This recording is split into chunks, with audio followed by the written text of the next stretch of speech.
I'm very excited, as usual, because I have my favorite film critic.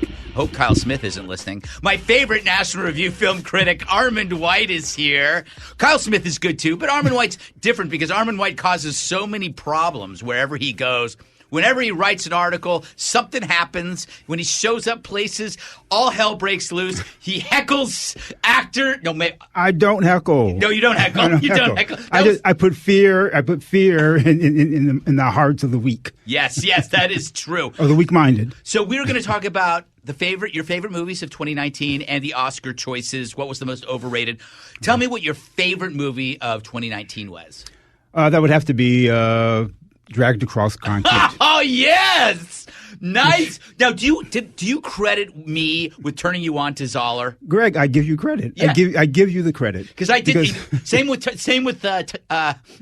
Tyrus. I was going, dude, you got to see this guy's movies. And I think I talked to you and I said it was Bone Tomahawk. And you were like, you were not that thrilled with Bone Tomahawk, right? Right. I didn't want to see any more Zoller films after that one. Yes. But because of you, I gave Bone Tomahawk I'll give the next one a try. Brawl. Which is Brawl in Cell Block 99. Yeah. And after that, I became a believer. Yeah. I'm trying to get him to do this podcast, but I think he's scared. Oh, yeah? Yeah, I think he's scared. Not of me. He's scared of Hollywood. Uh-huh. He did Corolla's show, so he's definitely not a liberal.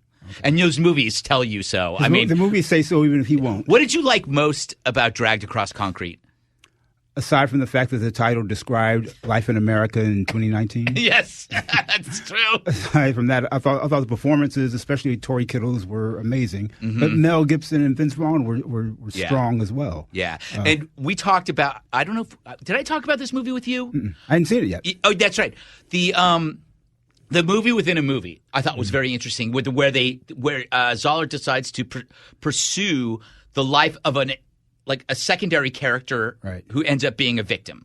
And I don't think has anybody done, you would know. I thought that was just inventive and disturbing. And also made her husband look like a complete loser. Remember her husband said, go to work and locks the door. She's dead. Well, he was a loser. He was a house husband. She seemed to know it. Yes. But it's consistent with, which is why it's a good film, because it's consistent with the kind of terror that all the characters feel, and with recognize a certain kind of monstrousness that is out there in the world these days. Yeah, and also, you know what I like about his movies? The vocal or the voice, how the role voice plays in it. For example, in Bone Tomahawk, they had like a pipe inserted into their throats. Right. Remember? And they would do this. That's my impression. And then Dragged Across Concrete, there's something about the fact that they don't have intimidating voices, but they have these tape recorders around their necks. It's just, hello, please give you. And they were like beta male, kind of like non-threatening voices, but were still kind of deadly and weird. Am I reading too much? Well, I didn't pick up on that. Yeah. What I picked up on, I thought was sorry to say, sensitivity between the characters. And characters who seemed unlikely types to be together, right? But they have something in common, and what they have in common we can all relate to. Yes. And I can't think of any other American movie last year that had that perception.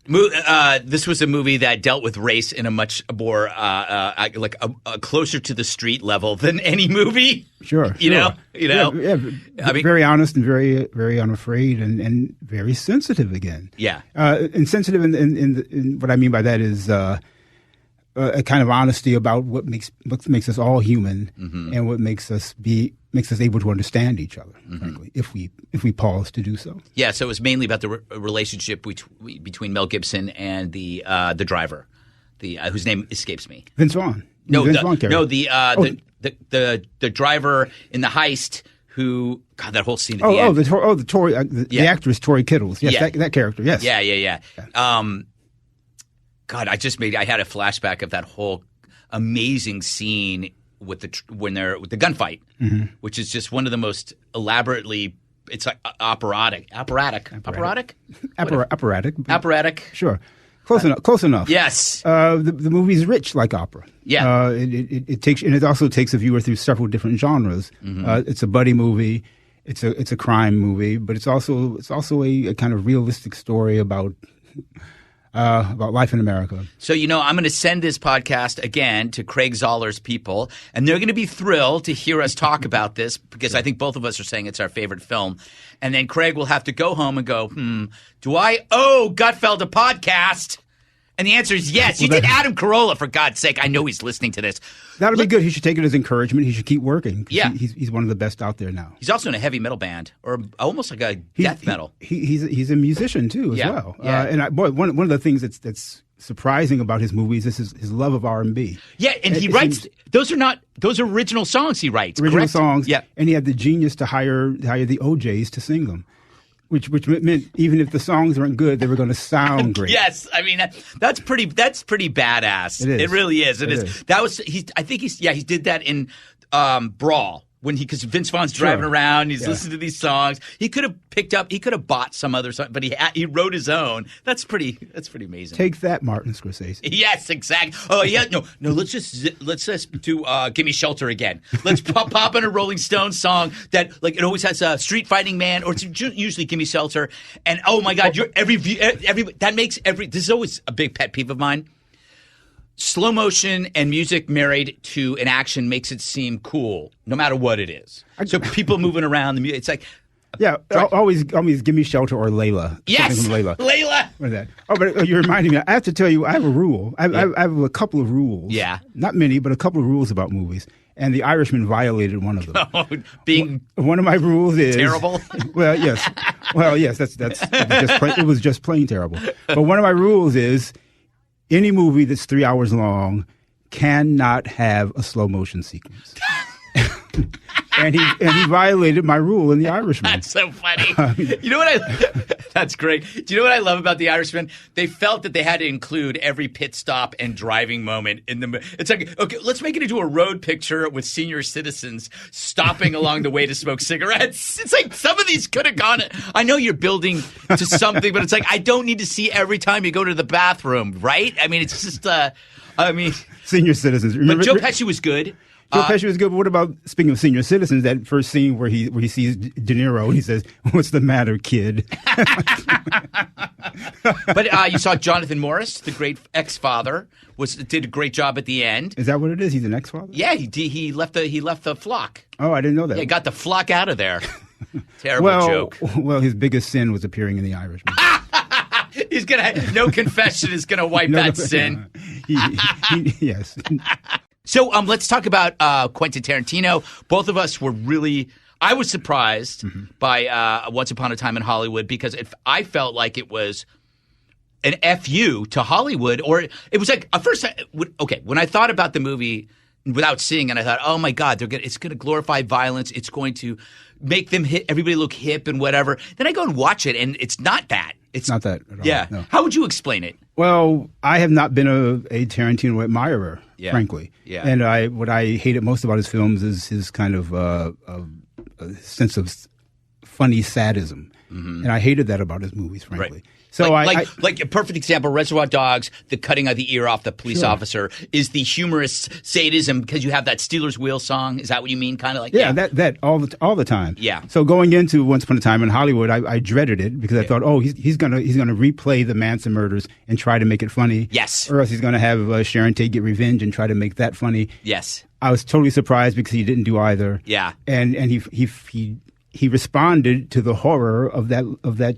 The legacy of that murder that haunts everybody and especially haunts Hollywood. Right. And he responded to that, which surprised me because usually there is no social context to Tarantino's movies. They're just teenage boy fantasies. Yes. And fantasies based on making a hash of movie history as well. Right. Yeah. And he surprised me. I think he grew up. I think he grew up all of a sudden. It's weird because it was I felt that what I was watching was somebody telling me that it's the men of old versus the hippies. Mm-hmm. So Brad Pitt compared to these like hypersexual but kind of ghoulish characters, these women and the men there that are like, these are the hippies, these are the thing. This is culture coming at you, right? And here's the culture that's going away. And Quentin Tarantino makes it clear which side he's on when he has Brad Pitt beat the crap out of one of the hippies, makes him change a tire, refuses the advances of the girls, and then of course the climax, which I don't even care if it's a spoiler, but the climax is a glorious orgy of wish fulfillment, and this is what that culture deserved. An absolute getting killed with a flamethrower. Getting beaten to death with a phone. Well, given the horror that we've lived with for 50 years, ever since the Manson killings, somehow or other, Tarantino, surprisingly of all people, was able to reach down into that horrific memory and pull out catharsis, expiation, and it was funny and satisfying. It was satisfying somehow or another without being inhumane, because it's the deepest wish fulfillment, and perfectly a moral wish fulfillment as well. It's what those killers deserve. Which is weird because the other wishful thinking in Glorious Bastards I didn't like. That was stupid. Yeah, what made that one stupid? Because I watch Inglourious Bastards and it makes me mad watching it. I watch this one and I'm not mad, but they're both wish fulfillment in a way. Well, he's trying in both Inglourious Bastards and Django Unchained. He's trying to rewrite history, which is the dumb thing. You can't rewrite it. You have to understand it better.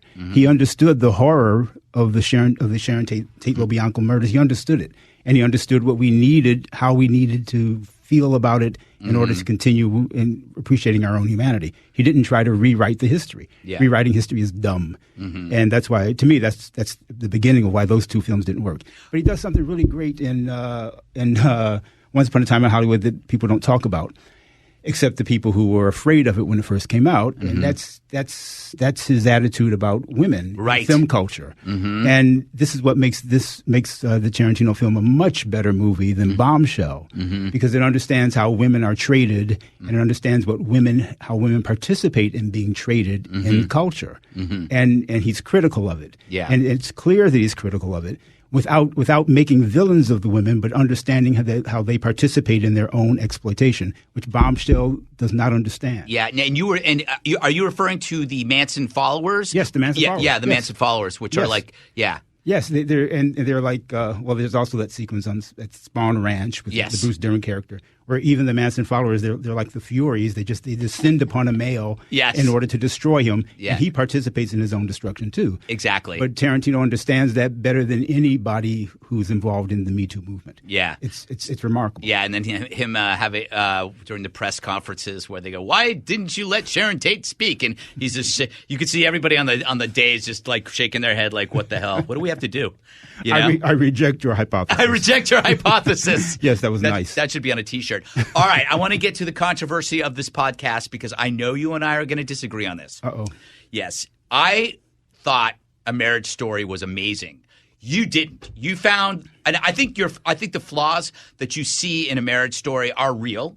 I agree with you, but I still feel like there was a message in that movie that. I mean, the fact that the only happy people in the movie were the divorce lawyers, it's just and how good Laura Dern and Ray Liotta were, and Alan Alda. It was like these are people taking your money and over a process. It's a divorce industry. I never saw a movie like that, but then again, I never saw Kramer versus Kramer. I never saw a divorce movie before. Sure. So this was my first one, and I thought, my God, this should be shown to people before in marriage counseling. But now you tell me why you don't like it, because I know you don't like it. I loathed it. Yes. But why? You have to ask yourself, why is a divorce movie called Marriage Story? That's because there's a basic dishonesty in it. It's a semi-autobiographical film by Noah Baumbach. Right. And Noah Baumbach has shown throughout his career that he is a dishonest person who lacks self-reflection and self-examination. Now, you don't like – is there a personal thing going on here? I've never met him. I've only suffered through his movies. Don't you have some kind of feud bad enough. with his mother? Do you have a feud with his mother? I don't have a feud with his mother, except that she was an undistinguished film critic. Okay. I love you. No feud with her. I love you. But it's sad to say that a film critic brought up a child who has no sensitivity for what makes film and art. And part of what makes film and art is that the filmmaker has to explore himself with some honesty. The dishonesty here was probably in the infidelity part, right? Because and who he hooks up with, which is and also you can tell that there's bitterness between. I mean, he was married to Jennifer Jason Leigh, right. and he ends up living and marrying Greta Gerwig, or I'm not sure they're married. So his life is more of a cliche than what we see in the film. So there's that gap. There's a dishonest gap there, right? No, his film. I disagree with that. His film is a cliche. His life is a mess. Okay. But he has the life of he has the messy life of a privileged person, right. and he doesn't understand his privilege. And he happened to disrespect one of the great American actresses of all time, who was Jennifer Jason Leigh. Yeah. And in this semi-autobiographical film, he misportrayed or disportrayed or was false about why the marriage failed. And he also did not respect. He's never respected her artistry. Right. He has her portrayed with Scarlett Johansson as a social climbing bimbo. Right. But he's the social climbing bimbo. And he certainly isn't the avant-garde artist that Adam Driver portrays. But he likes to portray himself. Yes. Baumbach likes to see himself that way, and it's false. I guess we're talking outside baseball, but you don't have to know that the film is about Jennifer Jason Leigh to reject its inability to be honest about what marriage is and divorce is, and he can't separate the two. Okay, so I was just going to say that, like, if I came in and had no idea of the loosely based autobiographical, I found it. I just found it. The whole divorce stuff fascinating to me, and I thought it was well done. It was a horror movie. To me, it was like a scary horror. Like, to watch lawyers being friends with each other, talking about charities, eating lunch together, and then taking all of your money. And then like, basically they're capitalizing on the fact that you don't get back together. That's the whole thing. That's the story to me. I thought it's the only time you and I, we disagree on some other movies that you've suggested, and I go, what the hell? But see, I would not call it Marriage Story. It's not about marriage. I would maybe call it Hollywood Story because it's about divorce, and they love divorce in Hollywood because of their immorality and because so many people in Hollywood make money off of divorce. Right. I think that's what the film is really about. I liked Ray Liotta's performance. Yeah. I didn't like Laura Dern's performance because she was just another hateful feminist standard bearer, and she makes that awful anti-God speech, which is why she will win the Oscar because the film appeals to divorce and it appeals to blasphemy. But most importantly, I thought it was terribly acted, except for Ray Liotta. Except for Ray Liotta, Really? Everything is like an acting school exercise. Huh, interesting. All the obvious emotions, all the obvious responses to every situation. I have to watch this again now that you watch say it again. this. Watch it again. And Obviously, him getting up and playing the piano was pretentious. That was Christ. Unnecessary. Oh my God! The Stephen Sondheim songs were cringeworthy. Yeah. And why You're making me not like a movie I really like. Don't like it. And why was that there? Except for Noah Baumbach to social climb with Stephen Sondheim. Now the thing is, I also enjoyed Greenberg, but you hated Greenberg too. It's the same thing. Greenberg. That's where the divorce began. Yes, that's where he began to. It seems as if he began to cheat on Jessica on Jennifer movie. That was like Greta Gerwig. 2012, 2010. And then, Greg, if you can think back to the great period of Jennifer Jason Leigh's career, yes. Why on earth would you marry Jennifer Jason Leigh and not write a great film role for her? Why would you marry her and then cast her in a movie where she's a supporting actress to Greta, non-professional Gerwig? Oh, that's very funny. I didn't even think of that. And that's that. And then he ends up going off with her. Yes. I didn't even see that. And this is relevant to Marriage Story because Marriage Story is, among other things, a ripoff of Ingmar Bergman's Scenes from a Marriage. And I mean, that's why Scarlett Johansson and Adam Driver are going through these Liv Ullmann, Erland Josephson angst moments, right? Which are acting class moments. Frankly, they're not really felt. It's just acting school showing off. Yes. Okay. Now let's move on to the biggest movie of the year, The Joker. Okay. I mean, Joker. Is it Joker. The Joker or Joker? I always have this. I can never remember. It's like no. The. Yeah. So I go back and forth on this film because I feel that there's that maybe it was about mental illness, that he decided not to go superhero or super anti-hero. It's just a crazy dude who doesn't have his meds. and this is what happened. And it's like, and it could just be that simple. It could be that simple, except what's unacceptable in the film is that he blames it on society. He blames it on the welfare system that doesn't take care of its patients, right? And that's just horse hockey. Yes, and plus there's something wrong, as another critic friend, Greg Solman, said. There's something wrong with why would you do a what do they call those things? An origin story on a villain. Yeah, we're interested in superheroes and how they became that way, how they made their sacrifice. Who cares about a villain? And especially the dishonest portrayal of the villain. Remember how Joker's his original origin story is? He fell into the vat of acid. It's not society that betrayed him or destroyed him. That's just more lefty victimization. Good point. And that's unacceptable. That's a good point. And to your point, this is like doing an origin story of the Vegas shooter, or an origin story of the Boston bomber, or the origin story of Charles Manson. Sure. It's like why would you do an origin story of somebody? What it can only do is provide sympathy, which it did to me. I developed sympathy because you have this fantastic actor who's playing. Also, there was a lot of pretentious going on there. Acting school too. Yes. Yeah. But I loved him in To Die For. He was so good. Remember that? Oh, that was so long ago. I know. Sure. That's my favorite. Oh, he was also good in. I know you're going to hate this movie. What was the movie about Scientology? Oh, The Master? Yeah.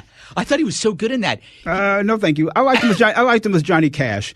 But I tell you, you got to see, if you saw a few more movies, and you do pretty well. But if you only seen the movie he made, that Joaquin Phoenix made just before this, called You Were Never There. I did never see really it. there.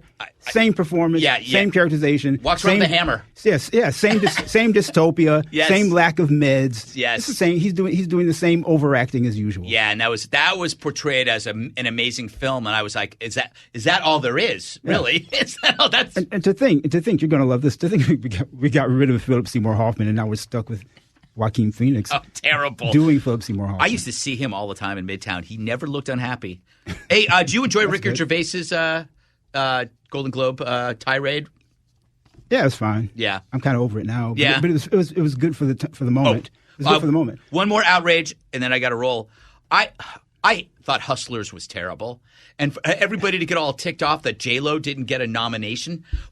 It's just her publicist. Yeah, it's which is Benny Medina. The only people who were ticked off are the media people. Yeah, the rest of America didn't care.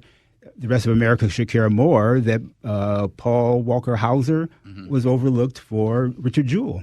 Oh, That to me, that was the most amazing performance of the year. What was he in? He was in the Kerrigan. I, Tonya. He was the only good thing in that. Yes. He was so good in that. Thank you. Yes. Yeah, he was great. That was like, I'm watching that. I felt the I, Tonya thing with her speaking to you just pisses me off. But then he would come in and he was just he was good. He was like Philip Seymour Hoffman in Boogie Nights. Okay. Remember that kind of like greasy, weird. I don't know. Well, I wouldn't say that because I liked his goodness. I liked his goodness in Richard Jewell. He's the kind of goodness.